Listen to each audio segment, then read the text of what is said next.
इस कार्यक्रम के प्रसारण पुण्यार्जक हैं Shri Kanwar Lal ji Mahavir Prasad ji Patni, RK marble group, Madanganj, Kishangarh, Rajasthan.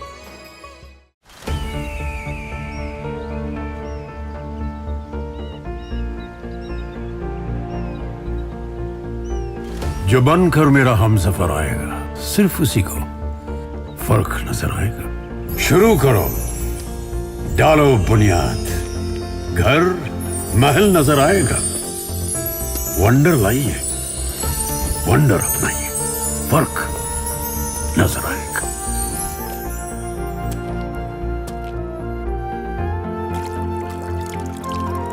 पानी भर लो अंजलि में, चांद उतर आएगा।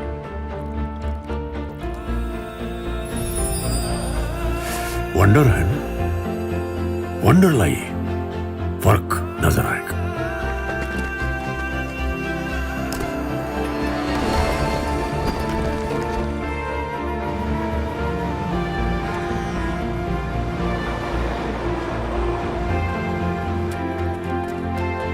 पहला घर तो खड़ा करो, शहर नजर आएगा।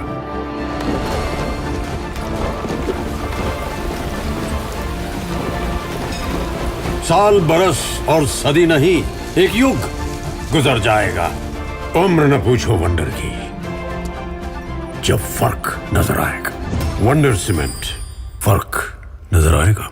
दूसरा द्रव्य जो भिन्न द्रव्य है, तो श्रावक चटाई अथवा पाटे में बैठ करके सामायिक करे, गद्दे में बैठ करके, पलंग में बैठ करके सामायिक ना करे। वो शुद्ध होना चाहिए। इस प्रकार से धूप का आसन जो होता है, तो लकड़ी की चटाई होती है, अथवा आज वर्तमान में प्लास्टिक की भी चलने लगी है, कोई बात नहीं। कोई अच्छा सा व्यवस्थित आसन होना चाहिए, मुलायम नहीं होना चाहिए। गद्दे वाला डनलप का गद्दा हो, ऐसा सोफा सेट हो, ऐसा बैठकर उस पर बैठ करके नहीं करना चाहिए। तीसरा भिन्न द्रव्य है जिन्हें माला की आवश्यकता है, माला का आलम्बन ले लें, तो माला के माध्यम से समय। पर एक बात याद रखिए, जिनवाणी खोल करके सामायिक नहीं होती है। अब आप कहो कि हम भक्तामर का पाठ कर लें, सामायिक में जिनवाणी सामने रखी है, उसे हम पढ़ते जाएं, तो आचार्य भगवान कहते हैं नहीं, कम से कम इस आलम्बन से बचो। अब जिसको एकदम निद्रा ही आती है, वो बैठ ही जाता है तो आँख झूमने ही लगता है, तो उस केस में वो आँख खोल करके फिर कदाचित भक्ति पाठ कर सकता है, पर मन ही मन करे, जोर जोर से बोल करके ना करे। उस अपेक्षा से उस केस के लिए कही जा रही बात, नहीं तो सब करने लगे। जिसे दोपहर में खूब नींद आती है, बैठ ही नहीं सकता, अब आप सामायिक करने बैठे और बहुत झूमने लगे, बहुत कोशिश कर रहे हैं, फिर भी कंट्रोल नहीं हो पाता है, तो ऐसे लोगों के लिए आचार्य भगवान ने कहा कि वो भक्ति पाठ भी कर सकता है, जिनवाणी खोल करके। सिद्ध भक्ति, पंचगुरु भक्ति, योगी भक्ति, भक्तामर आदि का आलम्बन ले सकता है। उसके लिए उतने समय तक पूरे समय के खास, यानी सोने से तो अच्छा है कम से कम उसका उपयोग भक्ति में लगा रहेगा, पंच परमेष्टि के मुख्य रूप से। कोई जो आपको याद है सिद्ध भक्ति, वो सामायिक में नहीं, सामायिक में नमोकार मंत्र, वो बताएंगे क्या का आलम्बन लेना। भी मंत्र का आलम्बन एक हो गया, ये द्रव्य। अब दूसरा द्रव्य बता रहे हैं, मंत्र, वो भी द्रव्य कहलाता है, जिसका हम उच्चारण करते हैं। हमने नमोकार मंत्र पढ़ा, ये नमोकार मंत्र हमारे लिए द्रव्य हो गया। एक द्रव्य कागज में लिखा हुआ, एक द्रव्य वचन, क्योंकि वचन जो है शब्द वर्गणा पुद्गल होती है, ये भी द्रव्य है। तो द्रव्य वो कहलाता है जो पंचेंद्री का विषय बनता है। जरूरी नहीं आंखों का ही विषय बने, ध्वनि है, हम सुन रहे हैं, ये भी द्रव्य है। हम उच्चारण कर रहे हैं मंत्र, शब्द वर्गणाओं का आलम्बन ले रहे हैं, ये भी द्रव्य है। तो मंत्र का आलम्बन द्रव्य माना जाता है। तो कौन से मंत्र का आलम्बन? पंच परमेष्टि के मंत्र का आलम्बन, अथवा बीजाक्षर का आलम्बन, अथवा आदिनाथ भगवान की जाप, पार्श्वनाथ भगवान की जाप, आचार्य भगवान की जाप, ये सब आ जाएगा द्रव्य का आलम्बन। अथवा कुछ नहीं करना है तो भगवान की प्रतिमा है, आँख खोल करके सिर्फ हम प्रतिमा को निहार रहे हैं सामायिक में, और प्रतिमा के स्वरूप को देखते हुए इनके रूप को देखते हुए, एक एक अंगोपांग को देखते हुए हम चिंतन कर सकते हैं। ये भी भगवान की प्रतिमा भी एक द्रव्य कहलाएगी। वो उसका हवाला- बीजाक्षर मंत्र का श्रावक लोग जाप कर सकते हैं। हाँ, जाप कर सकते हैं। अब वो भाव पक्ष में हम बाद में आ रहे हैं, पहले द्रव्य पक्ष समझ लीजिए। द्रव्य पक्ष समझ में आ रहा है क्या? शरीर रूपी द्रव्य, माला रूपी द्रव्य, चटाई आदि द्रव्य, वस्त्र आदि द्रव्य। हाँ, वस्त्र भी शुद्ध होना चाहिए, इस बात को ध्यान रखें। वैसे होना ही चाहिए, थोड़ा सा कठिन पड़ जाएगा। जिन वस्त्रों को पहन करके आहार करता है व्यक्ति, सामायिक के वस्त्र तो अलग होना चाहिए, फिर भी चल जाएगा, कोई बात नहीं। अब आप बार बार कहाँ तक बदलते रहोगे, वो नहीं, चल जाएगा। तो वचन रूपी द्रव्य में मंत्र सब आ जाएंगे। अब हम आ रहे हैं भाव पक्ष की ओर। इसमें कोई डाउट तो नहीं है आपको? अब मूल तत्व आ रहा है। अब जो है सही सामायिक होगी वो भाव पक्ष को लेकर के, वो ही हमारे लिए कल्याणकारी होगी। द्रव्य, क्षेत्र, काल, ये सब निमित्त हैं, समझना। तीर्थंकर भगवान की प्रतिमा निमित्त है, नमोकार मंत्र निमित्त है, भक्ति का पाठ उच्चारण निमित्त है, माला हाथ में ले रहे हैं निमित्त है, अथवा उंगली से हाथों की उंगलियों में अंगूठे को घुमा करके फेर रहे हैं, ये भी एक निमित्त है, ये भी बाहरी आलम्बन है। ये द्रव्य क्षेत्र काल में आ जाएंगे। अब इन सब का आलम्बन लेकर के हमें अपने भाव पक्ष को मजबूत बनाना है। उसी भाव पक्ष से हमारे कर्मों की निर्जरा होगी और पुण्य का बंध होता है। तो जो इन निमित्तों का आलम्बन लेकर के भाव को विशुद्ध बना पा रहा है, वही सामायिक सही कर पाएगा। नमस्ते महाराज जी, नमस्ते महाराज जी, नमस्ते महाराज जी। मेरा प्रश्न ये है कि ट्रेन से प्रतिमाधारी प्रवास करते हैं, ट्रेन से सामायिक कैसे करें? आचार्य भगवान उसका निषेध करते थे। एक आसन में और एक स्थान में रुक करके सामायिक होती है, ट्रेवल करते हुए सामायिक नहीं मानी जाती है। अब आपको सफर करना ही है तो ट्रेन में बैठे बैठे कर लें, फिर उसके बाद एक्स्ट्रा सामायिक और करें बाद में। उसके लिए फिर आचार्य श्री हमेशा प्रायश्चित देते थे, एक उत्कृष्ट सामायिक और कर लें। जो ट्रेन में एक सामायिक है 12 बजे आपने कर ली अथवा संध्या काल में कर ली, और उसके बाद अपने घर में आकर के मंदिर में बैठ करके एक सामायिक और करें एक्स्ट्रा। फिर प्रवास होने के बाद करने के चाहिए? हाँ, प्रवास के बाद 2 दिन बाद कर लें, 3 दिन बाद कर लें, पर वो सामायिक अवश्य करें। अवश्य। और वो भी जो है एक जघन्य सामायिक नहीं, फिर कम से कम मध्यम सामायिक तो होनी चाहिए। उसके प्रायश्चित स्वरूप उत्कृष्ट हो जाए तो और अति उत्तम। प्रायश्चित लेना चाहिए क्या? हाँ, गुरु से बताना चाहिए, आचार्य भगवान से। हाँ, अब अपन चौथे नंबर मुख्य रूप में आ रहे हैं भाव सामायिक। द्रव्य, क्षेत्र, काल को समझ लिया। अब सबसे इंपॉर्टेंट है भाव सामायिक। अब भाव सामायिक क्या कहलाती है, भाव सामायिक में क्या किया जाता है? तो होना तो ये चाहिए, अपनी ही आत्मा का आलम्बन लेना है। क्योंकि सामायिक शब्द का अर्थ है सम, यानी समीचीन रूप से, सम उपसर्ग पूर्वक अय यानी गत्यर्थ धातु है, जो समीचीन रूप से अपनी आत्मा में आता है। अयति अतति गच्छति इति समयः, सम उपसर्ग पूर्वक अय धातु से मिलकर के समय शब्द बना है। अर्थात जो समीचीन पूर्वक अपनी आत्मा में आता है वह समय कहलाता है, और जो उस समय की क्रिया को करता है वो सामायिक कहलाती है। तो इसका क्या अर्थ हुआ? इसका अर्थ हुआ सामायिक के काल में हमें अपनी आत्मा में रहना है। तो आत्मा में रहने का अर्थ क्या हुआ? आत्मा के स्वभाव में रहना है। तो स्वभाव में रहने का अर्थ क्या हुआ? ज्ञान और दर्शन में अपने आप को रखना है, अर्थात कषायों की ओर नहीं जाना है।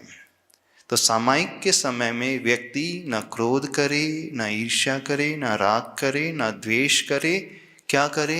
सिर्फ ज्ञाता दृष्टा का भाव लेकर के आ जाए। यानी 48 मिनट तक बैठ कर के वो जानना और देखना, बस यही कार्य करे, इसके अलावा कुछ करे ना।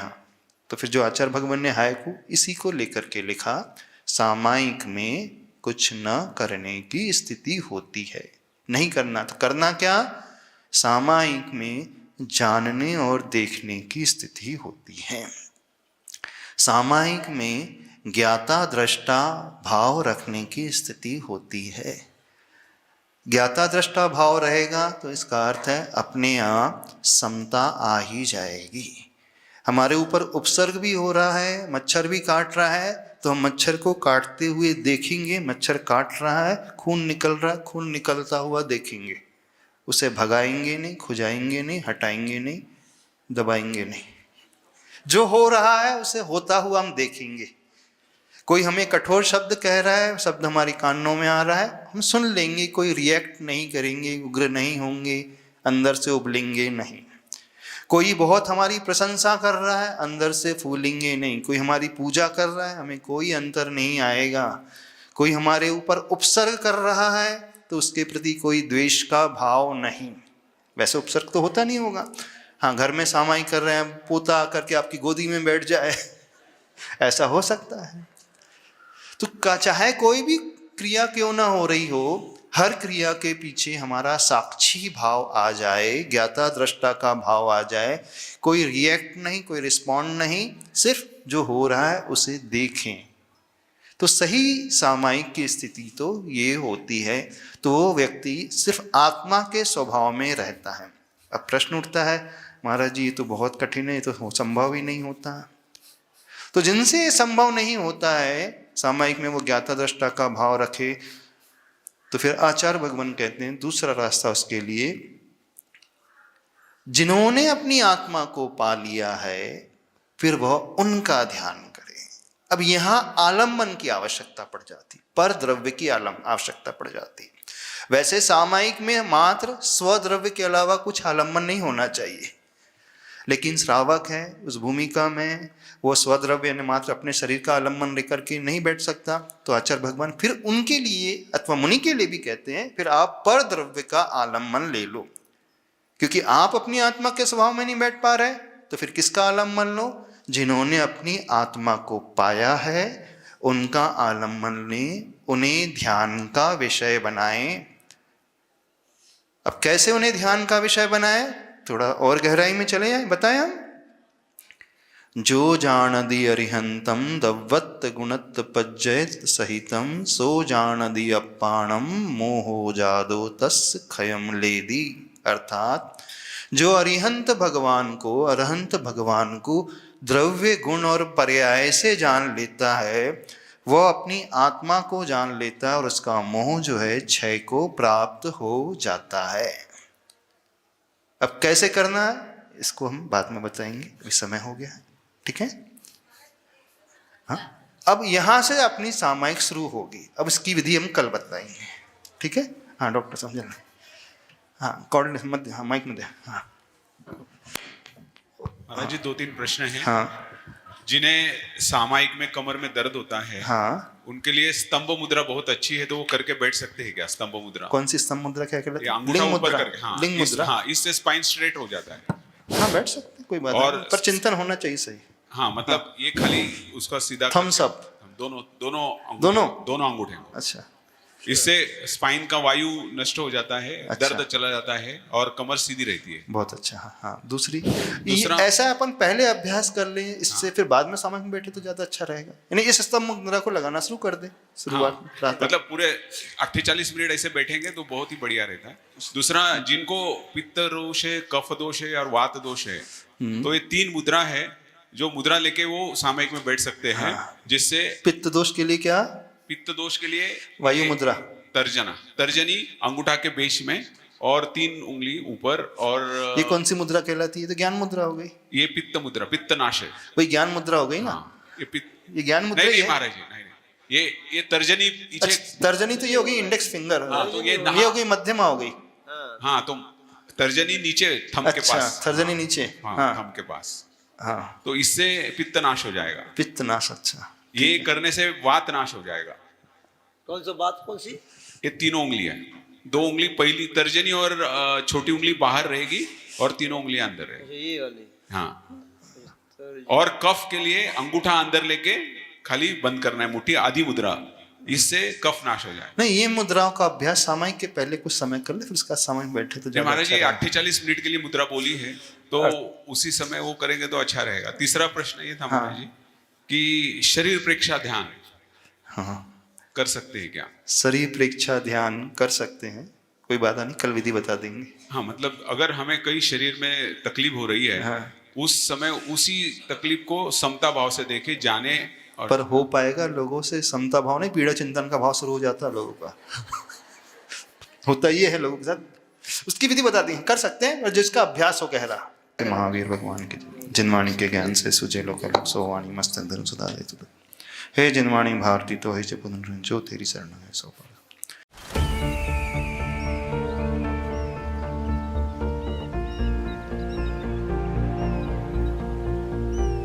जो बनकर मेरा हमसफर आएगा, सिर्फ उसी को फर्क नजर आएगा। शुरू करो, डालो बुनियाद, घर महल नजर आएगा। वंडर लाइए, वंडर अपनाइए, फर्क नजर आएगा।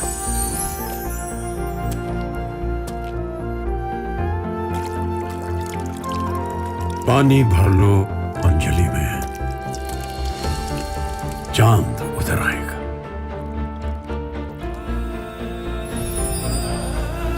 वंडर है ना, वंडर लाइए, फर्क नजर आएगा।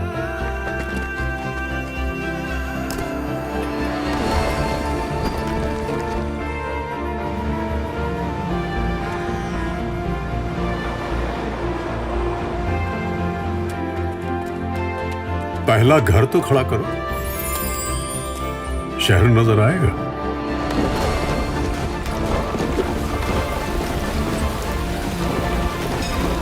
साल बरस और सदी नहीं, एक युग गुजर जाएगा। उम्र न पूछो वंडर की, जब फर्क नजर आएगा। वंडर सीमेंट, फर्क नजर आएगा। इस कार्यक्रम के प्रसारण पुण्यार्जक हैं श्री कंवर लाल जी महावीर प्रसाद जी पाटनी, आरगे मार्बल ग्रुप, मदनगंज, किशनगढ़, राजस्थान।